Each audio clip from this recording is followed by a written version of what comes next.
नमस्कार, आप देख रहे हैं दृष्टि न्यूज। तमाम खबरों के लिए चैनल को लाइक, शेयर और सब्सक्राइब जरूर करें। विदिशा के आज्ञाराम कॉलोनी में रहने वाली एक महिला रेखा ने कलेक्टोरेट पहुंचकर जन सुनवाई में कलेक्टर को एक आवेदन सौंपा, जिसमें उन्होंने बताया कि उनके पति द्वारा home loan PNB finance company से लिया था, जिसकी एक बहुत बड़ी राशि जमा की जा चुकी है, लेकिन कंपनी उन पर दबाव बनाकर अन्य ब्याज की राशि जोड़ रही है। पति के देहांत के बाद भी बैंक द्वारा उन्हें प्रताड़ित किया जा रहा है। इसी बात की समस्या को लेकर उन्होंने कलेक्टर से इस मामले में हस्तक्षेप करने की मांग की है। ऐसा नहीं होने की सूरत में उन्होंने परिवार सहित आत्महत्या करने की बात कही। 2017 में मेरे पापा ने पीएनबी हाउसिंग फाइनेंस लिमिटेड से लोन लिया था और लोन लेने वक्त बैंक ने पीएनबी हाउसिंग ने HDFC insurance and ICICI Lombard से एक इंश्योरेंस किया था। और मेरे पिताजी हमेशा ही बोलते थे कि बेटा अगर जीवन में मैं नहीं रहूंगा ना तो मकान की तुम्हें कोई दिक्कत नहीं होगी।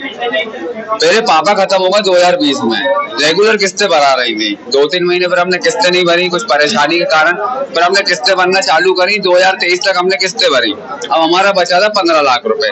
इंश्योरेंस कंपनी ने हाथ खड़े कर दिए, बोलते कि इंश्योरेंस तुम्हें नहीं मिलेगा, तुम्हारे पापा कोरोना के समय पे खत्म हुए और वो 2026 तक वैलिड है इंश्योरेंस।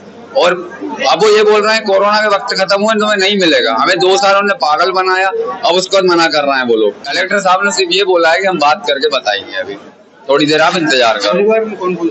हाँ, परिवार में कौन कौन? परिवार में साहब मेरी 2 बहनें हैं, ठीक है, और मैं हूँ और मेरी मम्मी है।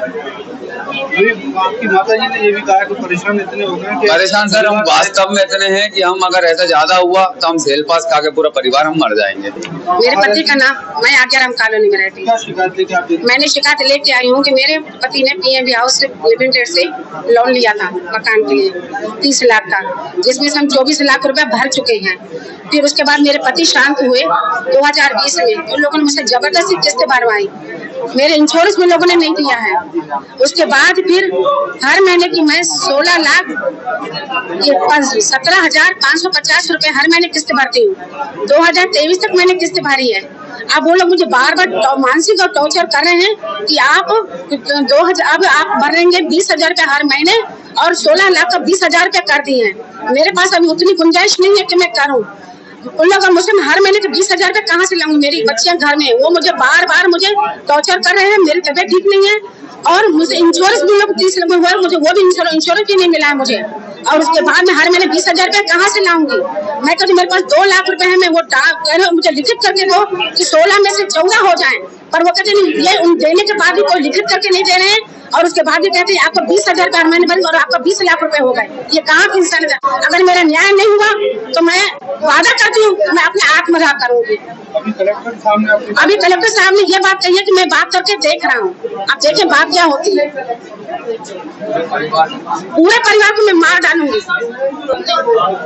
मैं बहुत परेशान हो गई हूँ। मेरी मानसिक स्थिति मेरी बहुत खराब है कि मैं दिमाग पूरा टेंशन में रहता है कि मैं करूँ तो क्या करूँ, मैं कहाँ अपनी बच्चियां ले जाऊंगी।